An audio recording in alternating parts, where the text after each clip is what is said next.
Karo ka ng timbang. Ako sa mata. Hi. Hi! Hello. Ayan, malay Buhay na. Sa pangalan po ng dakilang Panginoong Jesucristo, isang mapapalang gabi sa bawat isa. Ngayon po, meron tayo dito pag-aaralan. Kumbaga yung sitas na lang ganina, yung tatalakayin natin para gawin natin gabay sa ating pang-araw-araw na pamumuhay.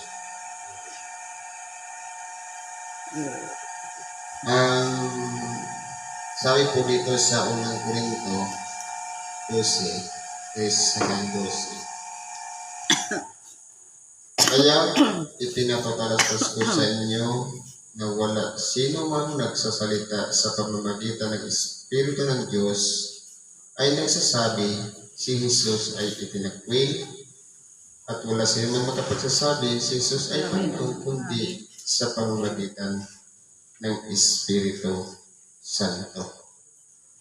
Ibig pong sabihin, ang bawat tao o sino man sa atin na nagsasalita ng sumasang-ayon kay Kristo ay na kay Kristo. At ang lumalaban naman kay Kristo ay wala kay Kristo. Kaya hindi po magagawa ng isang tao may gabay ng Espiritu Santo para kutyain si Kristo, kundi para papurihan siya. Kaya kung ang sinasabi ng isang tao hindi sumasang-ayon sa ginawa ni Kristo, wala sa kay Kristo. Kundi ang nasa kanya, yung kalooban ng kalaban ng Diyos. Sa makatuwid bagay, ang diablo. Ibig sabihin, ang Espiritu ay nagbibigay sa atin ng udyok para itaas si Kristo. Para papurihan siya, sambahin, at kinakailangan sampalatayanan. Ngayon, may iba't ibang mga kaloob na dapat iisang Espiritu. Totoo po. Bawat isa sa atin, merong taglay na ng kaloob.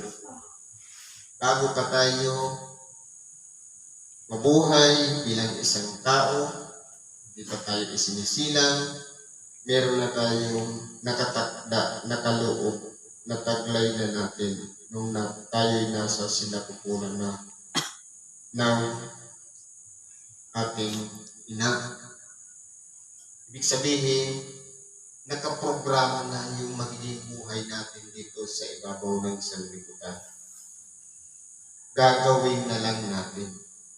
Kaya kung minsan, bago pa tayo likhain, alam na ng Diyos ang kalalabasan ng bawat isa sa atin, kung ano ang magiging buhay natin. Ganun po makapangyarihan ang Diyos. Pero po, pagdating sa kaloob, ito po ay namamaterialize, na-energize sa oras po na ito ay paspasan o makonsagra. Sabi nga, huwag nyo pabayaan ang kaloob na nasa iyo. Sa pagkakakonstruct ng sentence, meron na tayong taglay na kaloob na nasa atin na dapat isabuhay natin, isagawa natin, at huwag natin pabayaan. Responsibilidad po kasi yan. Halimbawa, nasa loob ka lang ng sinapupunan ng ina, itinalaga na tayo para bigyan ng chance maging isang tagapagpahayag ng salita ng Diyos. Nakaprograma na po yun.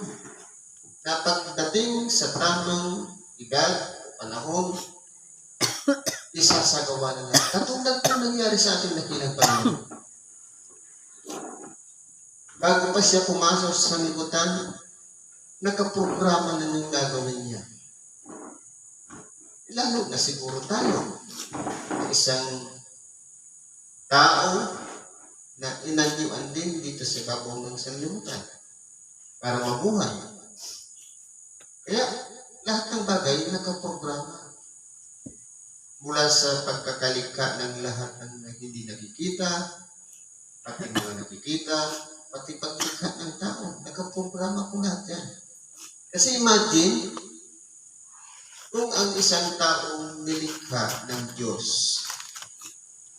ay hindi pinag-aralan o pinagplanuhan ng Diyos, aabot ba ng yung edad ni Matusalem ng 900 years?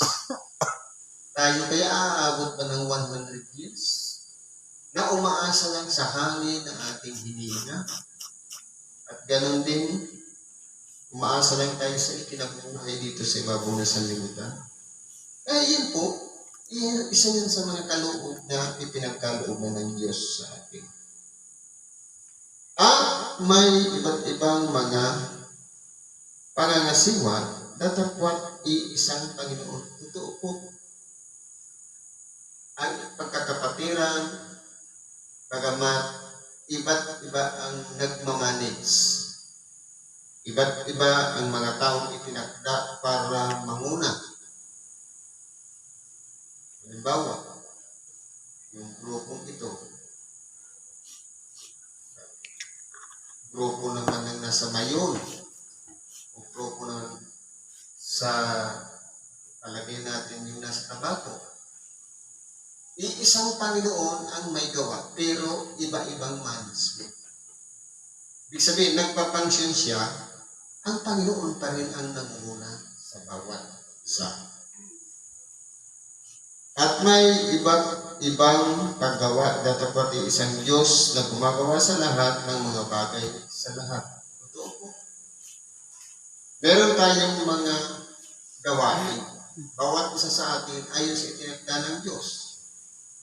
Merong tagapakinig, merong tumutulong sa may karamdaman, merong tagapagpahayag, merong tagapagpaliwanag ng ibang wika, merong sinuko para maging apostol, propeta, at iba pa man na bagay. Lahat ng yan, iba-ibang gawain, pero isang espiritu po ang nagbuudyok sa bawat isa. Sa makatuloy bagay, galing sa isang Diyos na siyang nagbigay ng lahat ng bagay. Sabi nito, datapwat ang bawat isa ay ibinibigay ang paghahayag ng espiritu upang pakinabangan naman. Ibig sabihin, bawat isa sa atin, mayroong kahayagan na nangyayari sa ating buhay. Kanya-kanya tayong karanasan. Kanya-kanya tayong pandama. Kanya-kanya tayong pinagdadaanan. Hindi pare-parehas ang pagkakasubok sa atin. Hindi rin pare-parehas ang daan kung paano tayo tinawag. Merong tinawag mula sa karamdaman. Merong tinawag dahil nakarinig lang ng salita ng Diyos. Minsan nga niya, assistant lang o yung kasakasama lang ng may karamdaman. Pero nabuksan po ang kaisipan. Nahahayag po sa pamamagitan ng Espiritu Santo sa buhay natin kung magiging ano tayo. Ito kasi natin, kung ano, dati, kasama lang naman ako ng tiyahin ko, ng kapatid ko, na may karamdaman, dumako sa templo, pagkatapos nabuksan na ang kaisipan. At ngayon, isa na ring lingkod na sumusunod sa kalooban ng Diyos. Ngayon po, yung pagtawag sa atin, hindi po dahil sa sarili nating kalooban, kundi nakikita ng Diyos na may halaga tayo sa Kanya at kinakailangan yung lakas na taglay natin, yung taglay natin karunungan at kaalaman.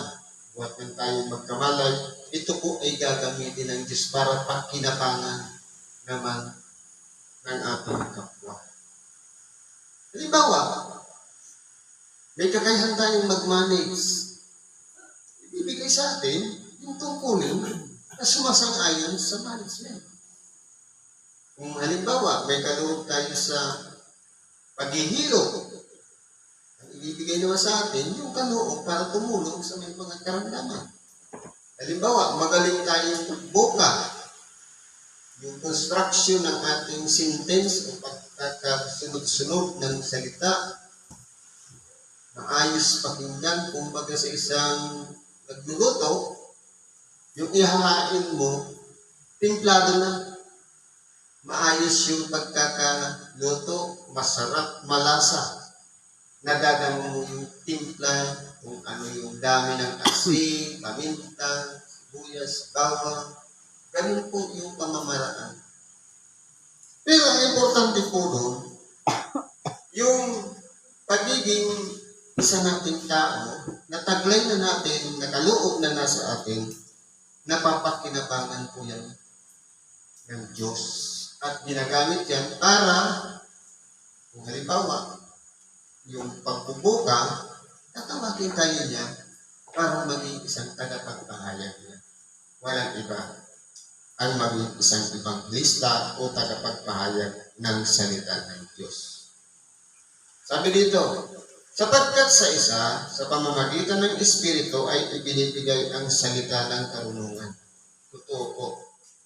Mula sa isang Espiritu, ibinibigay ang karunungan. Ano po karunungan? Dalawa po kasi ang karunungan.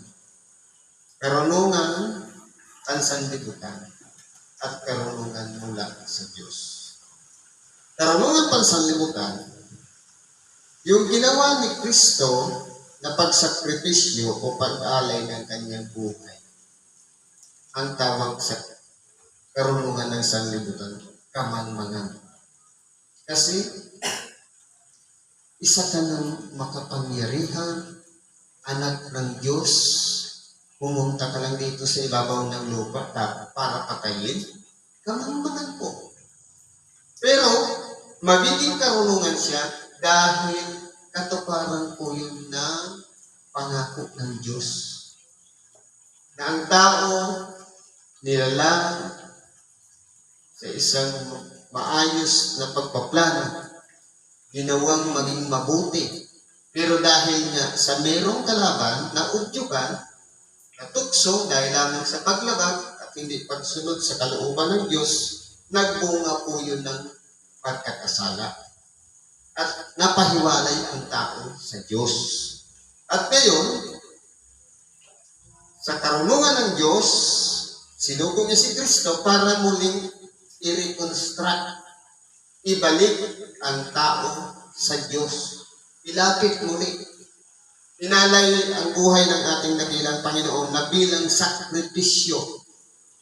Sacrificial lamb.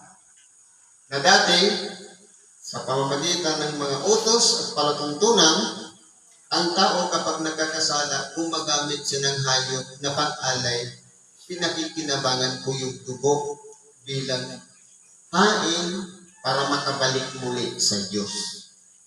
Pero minsan lang pumasok sa dakong kabanal-banalan si Kristo. Sa makatuwid bagay, ang kanyang sariling dugo ang naging pangbuwis, ang naging alay upang ang bawat isa sa atin ay mapatawad ng ating mga kasalanan. Kaya pailingatan natin ang ating buhay na hindi tayo nagkasala. Magiging walang saysay po siya. Kasi po, sa pamamagitan ni Kristo, iuugnay natin ang ating buhay na kaya pala siya sinugo dahil sa ating mga kasalanan. Kahit iningatan natin na hindi tayo nagkasala, pero po, kung aakuin natin sa ating sarili, wala tayong kasalanan, magiging useless. Pero, ibibigyan natin ng halaga yung dugo ni Kristo, aakuin natin na tayong makasalanan. Sa makatuwid, sa isang makasalanan, kailangan natin yung dugo na tinatawag na pantubos. Sa makatuwid bagay, dugo ni Kristo. Sa pamagitan ng Espiritu, binibigay ang salita ng karunungan at sa iba yung salita ng kaalaman ayon din sa Espiritu. Totoo po. Paano po nade-develop ang kaalaman ng isang tao? Kapag mayroon pong nagtuturo at mayroong gabay na mula sa Diyos. Kasi po, yung kaalaman, hindi po yan instant na nakukuha agad. Ang karunungan, taglay na natin yan. Pero yung kaalaman, nade-develop po yan sa oras na mayroong isang taong nagturo at nagpaliwanag, nadadagdagan po ang ating kaalaman. Pero yan ay mula din sa isang espiritu. Sabi dito, sa iba'y ang pananampalataya. Totoo po. Paano po sumisibol ang pananampalataya sa isang tao? Sa pamamagitan po ng pakikinig. Ang salita ng Diyos, ipinapahayag sa mga tao gumagamit ng tagapagpahayag, tagapagtalakay, tagapagpaliwanag ng salita ng Diyos. Na ito po ay binibigkas o sinasabi at tayo naman na tagapakinig dahil sa tingin natin totoo yung ebanghilyong ipinapahayag, sumisibol po yung tinatawag na pananampalataya. Ang pananampalataya po kasi paniniwala at pagtitiwala sa mga bagay na hindi nakikita. Halimbawa, paano natin masasabing sumasampalataya tayo kay Kristo? Hindi naman natin siya nakita. Pero dahil sa Ebanghelyo, ipinahayag si Kristo, sumampalataya tayo sa Kanya na hindi natin siya nakita. Na alam natin, nangyari at totoong nabuhay talaga siya dito sa ibabaw ng lupa. At sa iba'y ang mga kaloob ng pagpapagaling. Totoo po. Meron tayong taglay din na kaloob sa pagpapagaling. Mula pa noon na hindi pa natin nalalaman na meron para tayong taglay yan. Angkin na natin yan. Pero darating ang panahon na kahit man gaano man tayo umiwas, pagpalipat-lipat ka man ng tirahan kung sadyang ipinagkaloob sa atin ang kaloob sa pagpapagaling, lalapitan at lalapitan ka ng taong hihingi ng tulong para bumalik. Kalooban din po yan ng Diyos na bunga ng isang espiritu. At sa iba'y ang paggawa ng mga himala. Anong klaseng himala? Dalawa po kasi ang ginagawang himala. Sabi sa English, magic. Ano yung magic? Black and white magic. Sa ibang salita, mahika blanca at mahika negra. Yung mahika negra, ito yung mga salamangka na gumagamit. Halimbawa yung mga magician na yun, salamangka po yun. Kasi hindi naman talaga totoong magic, kundi bilis lang ng kamay. Nakala natin magic. Pero yung white magic, ito yung totoong nangyayari. Halimbawa, sa isang tao, imposible nang gumaling. Dahil sa lakas ng kanyang pananalig sa Diyos, sumisibol po ang kagalingan sa kanya. Dahil lamang sa pagtanggap sa kanyang sarili na siya'y makasalanan. Kaya po, nagkakaroon ng tinatawag na himala ayon sa isang espiritu. Sa magatuwid, yung taong nangangailangan ng tulong na umaasa sa espiritu at yung tumutulong naman o tinawag para magpagaling ng may karamdaman, nagkakaroon to sila ng pagkakaisa. Nagkakasundo sila sa isang layunin na walang iba. Kahabagan ng Diyos ang isang taong may karamdaman para bumalik. Kaya napakaganda po. Ang intention kasi ng isang taong may karamdaman, pasyente, kapag lumalapit, walang iba ang gumaling siya sa karamdaman. Kung ang ganun din ang intensyon ng isang taong pinagkalooban para magpagaling, pag sila'y nagkasundo at pinakinggan ng Diyos ang sabay nilang panalangin, ipagkakaloob po ang kagalingan ng kanilang karamdaman. Ang problema lang po, mali po yung naituro sa atin. Kasi bata pa tayo, tinuruan tayo, unik dadat. Saan pupunta ang estudyante?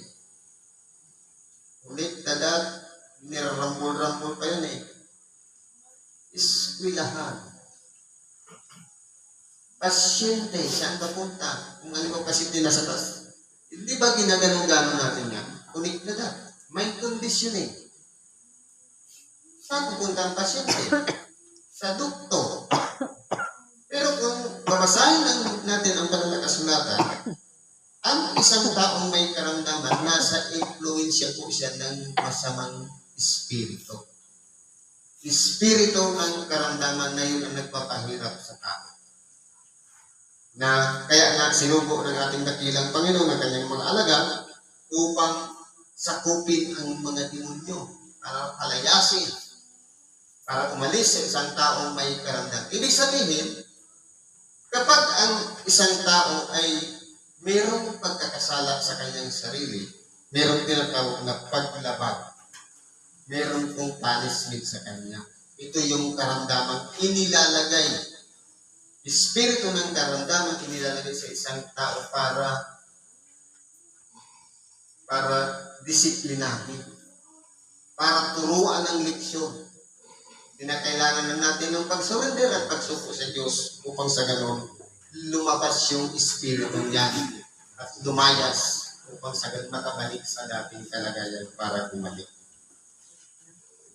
At sa iba'y kulang, at sa iba'y ang pagkilala sa mga espiritu, at sa iba'y iba't ibang wika, at sa iba'y mga ang pagpapaliwanag ng mga wika. Dito po medyo malalim na. Pag sinabing pagkilala sa espiritu, wala po tayong karapatang atulan ng espiritu. Kundi, bawat isa sa atin, nararamdaman natin ang presensya ng espiritu. Pero paano natin tatanggapin? Ito ba ay mula sa Diyos o espiritu mula sa sanlibutan? Kung espiritu ng kabagabagan, marahil, gabi-gabi tayong mababagabag. Espiritu ng karamdaman, parang nating wini-welcome sa ating sarili na okay lang tayo may karamdaman. Kasi po, halimbawa, gaya kanina, bumiyahe tayo, inulanan, pero hindi pumasok sa ating isip na tayo sisipunin o ubuhin. Wala pong mangyayaring karamdaman. Pero kung halimbawa, inisip natin na ulanan tayo, para kung sipunin, ibigay talaga sa atin ang karamdaman na magkakaroon tayo ng sipon. Dahil para natin yung hiningi, dahil pumasok sa ating isip at nasambit pa natin. Ano pang sabi dito? Sa ibang at ibang wika. Ano po yung mga iba't ibang wika? Pagdating po kasi sa iba't ibang wika, ang personal po siya. Halimbawa, meron akong kaloob ng iba't ibang wika, hindi ko pwedeng i-voice out sa palatindigan. Kundi, kung hindi naman nauunawaan ng tagapakinig, sabi niya, magiging barbaro ako sa paningin ng tao. Dahil walang koneksyon, at sambitin ko pa yung mga Latin words na yan, kung hindi naman naiintindihan ng tagapakinig, magiging useless po siya. Ginagamit lang po siya na itinuturo sa mga selected na tao, piling tao, na marunong gumamit doon. At yun ay papuri sa Diyos. Para tayo nakikipag-usap sa Diyos sa pamamagitan ng ganong mga iba't ibang wika. Kaya hindi po siya applicable sa lahat. Tatapat ang lahat ng ito ay ginagawa ng iisa at gayon ding espiritu. Ang problema lang, meron kong hindi tunay na nagaan yung katulad din ng isang espiritu. Ibig sabihin, may false. Kung sa preacher nga, mayroong tunay na propeta at mayroong false prophet. Kung dito nga sa buhay ni Kristo, mayroong Kristo, mayroong Antikristo. Ibig sabihin, may kumukopya. Ginagaya rin yung original. Kaya po, kung mapag-aaralan po natin, dapat, kung tayo po ay ginagabayan ng isang espiritu, magiging maayos po yung koneksyon ng bawat isa sa atin. Kasi halimbawa, yung tagapangaral ng salita ng Diyos nakatayo dito sa unahan, nagpapahayag ayon sa isang espiritu, at lahat naman tayo umaasa na makakaunawa ayon sa isang espiritu, ibig sabihin, magkakaroon tayo ng koneksyon sa pinagsasabi ng mga nakatayo sa pulpito. Dahil sila po ay pinangangasiwaan ng isang espiritu. Katapat ang lahat ng ito ay ginagawa ng isa at gayon ding espiritu na binabahagi sa bawat isa ayon sa kanyang ibig. Kaya depende po yan sa unawa ng bawat isa. Halimbawa, hindi maabot ng ating pag-iisip yung sinasabi ng nagpapahayag o nagpapaliwanag. Walang koneksyon kasi hanggang doon lang yung level ng kanyang pagkaalam. Kahit magsaliksik pa yan, pero kapag yan po ay nagsisikap ng gusto at gusto talagang matuto, nag-i-improve po siya. At habang nag-i-improve, lumalalim din ang kaalaman. At mas lalong nadadagdagan ang kanyang kaalaman. Na dati noon, hanggang pabulol-bulol lang magsalita, pero katagalan, naging magaling ng magsalita. Dahil po yan sa pagsisikap at pag-i-improve din ng Espiritu ibinibigay sa bawat isa sa atin. Yan po ay ibinabahagi ng Diyos ayon sa kanyang ibigin na dapat niyang ipagkaloob sa bawat tao. Sapagkat kung paano ang katawan ay iisa at mayroong maraming mga sangkap at ang lahat ng mga sangkap ng katawan, bagamat marami, ay isang katawan. Gayon din naman si Kristo. Totoo po, sino yung katawan? Hindi yung tayo na isa lang yung katawan natin, kundi yung katawan ni Kristo. Si Kristo yung pinakaulo, tayo sangkap ng katawan. Halimbawa, yung nagsasalita, bahagi siya ng bibig. At yung tagapakinig, bahagi siya ng kaina. At kung tayo naman magaling maglakad ng mga papeles, kung halimbawa, misyonero tayo, kung saan tayo nakakaroon, isa tayong paa. Kung tayo po ay tumutulog sa may karamdaman, nagiging bahagi tayo ng kamay. Ibig sabihin niyan, hindi iisang parte lang, kundi kumpos po siya ng maraming sangkap, pero iisang ulo sa makatuwid bagay si Kristo na yun ang nagmamanage upang sabay-sabay na gumawa ang bawat sangkap ng katawan dahil po sa udyok na nagmumula sa utak o sa pinakaulo sa makatuwid bagay si Kristo. Sa kanya po kasi galing lahat. At tayo naman ay naturuan lang at natuto din dahil sa mga kaloob na taglay na natin. Kaya hindi po tayo makakatakas dyan. Kung ano yung ibinigay na sa atin ng Diyos sa taglay na natin, nabibilo po siya at nai-improve sa oras na dumating ang kapanahunan na tayo'y tawagin na ng Diyos upang gawin ang isang bagay na itinakda ng Diyos na dapat natin gawin para sa ating kapwa. Kaya po ang paglilingkod sa kapwa, hindi po basta-basta. Nasasabihin lang natin sa ating bibig, gusto ko maglingkod. Kundi kung wala sa puso ang tunay na paglilingkod, magiging walang saysay ang pagiging natin tagasunod kay Kristo. Makatuwid, nakatakda na yan sa magiging buhay natin kung paano natin gagawin ang kalooban ng Diyos. Ngayon, talakayin natin yung ikalawa. Sabi dito sa Filipos 4, versikulo 4 hanggang 9, sabi dito, mga galak kayong lagi sa Panginoon, muli kong sasabihin, mga galak kayo. Parang ulitin lang natin yung binigkas kayo. Kagalakan po para saan? Kagalakan sa mga nagtatagumpay. Kagalakan sa mga natututo, sa mga nadadagdagan ng kaalaman. Pero kung halimbawa, mayroong tao na walang pagsulong at hindi nadadagdagan ang kaalaman, halimbawa, kanina, naglilityo, at mayroong nagpapahayag pagkatapos. Nung nirecall, wala man lang tayong naalala. Kumbaga, limot lahat, nabura, na-erase.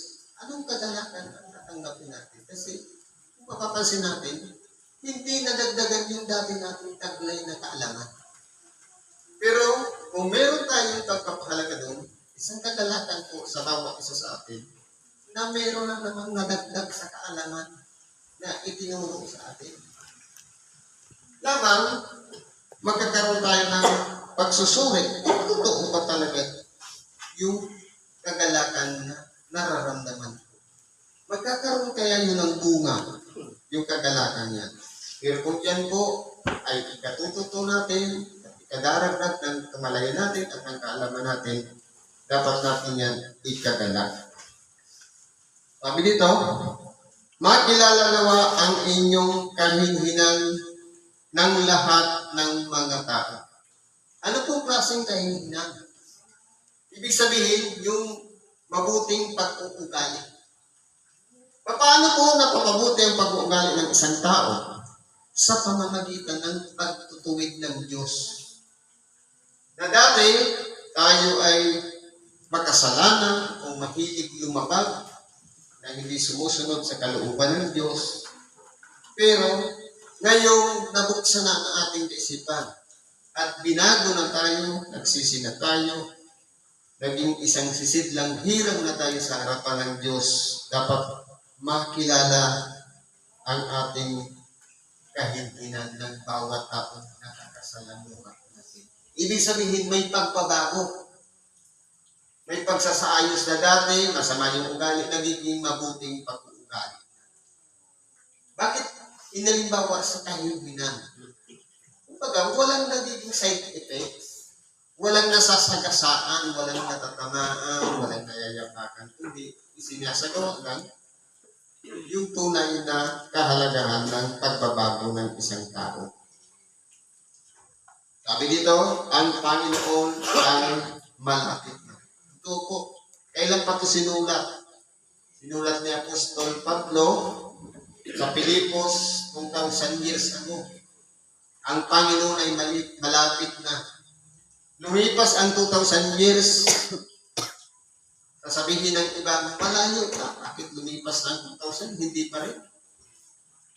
Pero ito, yung pagpapaalala na malapit na. Kasi po, iba po kasi ang sukatan ng tao ng malayo at malapit. Ang sukatan ng tao, pag malayo, kinicompute nila yun sa tagal. Pag malapit, kinocompute pa rin. Kasi meron tayong batayan. Ang tao kasi, kumukompute siya sa oras, sa taon, sa buwan, sa minuto, o segundo. Pero po sa Diyos, ang sukatan po yan, pag sinabing malapit na, paparating na. Ibig sabihin, hindi siya pwedeng computein yung pagdating ng ating dakilang Panginoon. Kundi, sa isang hindi gumagamit ng batayan, pag sinabing malapit na, paparating na. Huwag kayong mga balisa sa anumang bagay. Ito po, maraming mga bagay na nagdudulot ng kabalisahan sa atin. Ang problema, hindi nasusolusyonan ng isa pang problema. Kasi po, kung halimbawa, mayroon tayong dinanas. Naranasan natin mamatayan, naranasan natin hati, nagkaroon ng karamdaman. Dapat huwag natin ipupokus yung atensyon natin doon sa mga sitwasyon na yun. Kasi po, kung halimbawa, namatayan na tayo, nakalagay lang doon sa isang sitwasyon na tayo nagdadalang hati, binabalisa po natin ang ating sarili. Halimbawa, nanligaw ka, tapos nagkaroon ng break up, pinag-isipan ng gusto yung break up, naging broken hearted, pagkabalisa ko ang tawag ko. Kasi hindi dapat pagtuunan ng pansin yung problema. Kundi, maging positibo tayo, hanapin natin yung solusyon. Kung paano tayo makakahango sa sitwasyon na dinanas natin. Halimbawa, masakit ang ating ulo, karamdaman. Kapag nakapokus tayo, palagi natin iniisip, masakit ang ulo, masakit ang ulo, masakit ang ulo. Wala kang iniinom na gamot, nakapokus ka pa rin sa pagkabalisa. Na iniisip mo yung karamdaman sa halip na humanap ng pamamaraan para mawala yung sakit ng ulo, ayun, nabauna doon sa pagkabalisa. Anong dapat natin gawin? Ang sabi niya dito sa Ebanghelyo, huwag kayong mga balisa. Iisa ang pinanggalingan kapag sinabing huwag, dapat hindi natin ginagawa. Ano ang dapat natin gawin? Sabi dito, kundi sa lahat ng mga bagay sa pamamagitan ng panalangin at daing na may pagpapasalamat ay ipakilala ninyo ang inyong kahilingan sa Diyos. Halimbawa, sabi ko kanina, masakit ang ulo. Ipakilala natin sa Diyos, Lord. Masakit ang ulo ko. Ano po ba ang gamot na kailangan ko nito? O at least nag-isip tayo ng solusyon para mawala yung sakit ng ulo. Kasi po, ang pagkabalisa po kasi, yan ang tactical na pamamaraan para ilubog tayo. Halimbawa, wala tayong masaing. Kahit ulit-ulitin mo pa yung walang bigas, walang darating talagang bigas. Pero ipakilala mo sa Diyos, at bumangon ka, lumabas ka sa bahay, maraming bigas. Sabi nga, humanap ka at ikay makasusumpong. Hindi ka makakahanap kung nasa loob ka lang ng tahanan. Nandun ka na nga sa sadya mo. Hindi mo naman ina-apply. Tumuktok ka at ikaw bubuksan. Nandun ka na sa pintuan ng kapitbahay mo. Tapos ayaw mo galawin yung kamay mo para kumatok. Baka mamaya yan, paglabas ng kapitbahay mo at nagkagulan pa kayo. Kaya, mayroon talaga tayong gagawing action. Sabi niya, in every action, there is always a reaction. May nangyayari sa bawat aksyon na ginagawa natin. Kaya, huwag natin itutunan natin sarili doon sa sistema ng problema. Kundi, solusyon ang palagi nating iisipin. Kasi po, yung pagkabalisa, pamamaraan yung para hindi tayo makapag-isip ng positibong bagay. Puro negatibo. Na ipararating lang natin yan sa Diyos sa pamamagitan ng dalangin. Paghiling. Ano ang ibibigay ng Diyos? At ang kapayapaan ng Diyos na di masayod ng pag-iisip ang mag-iingat ng inyong puso at ng inyong mga pag-iisip kay Kristo. Bibigyan niyo tayo ng kapanatagan, kapayapaan. Ang kapayapaan po kasi, isa po yan sa pagpukontrol ng magulong pag-iisip, pati puso. Bakit dalawa? Pag-iisip at puso.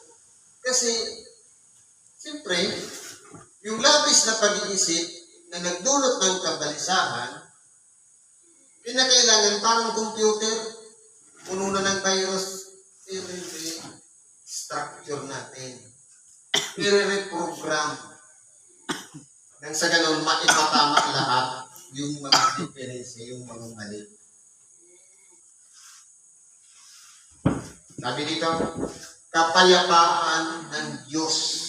Mula mismo sa Diyos ang ibibigay sa atin na hindi maabot ng ating sariling pag-iisip. Kasi po, yung isipan natin, limitado lang. Pero yung kapayapaan ng Diyos kapag na-i-apply sa buhay natin, nagiging unlimited na rin tayo. Dahil mula siya sa walang hanggan. At tayo may hangganan. Kapag tinulungan tayo ng Diyos na walang hanggan, magiging walang hanggan na rin ang ating pag-iisip. Pati ang ating puso, mababago rin, mapag-iingatan.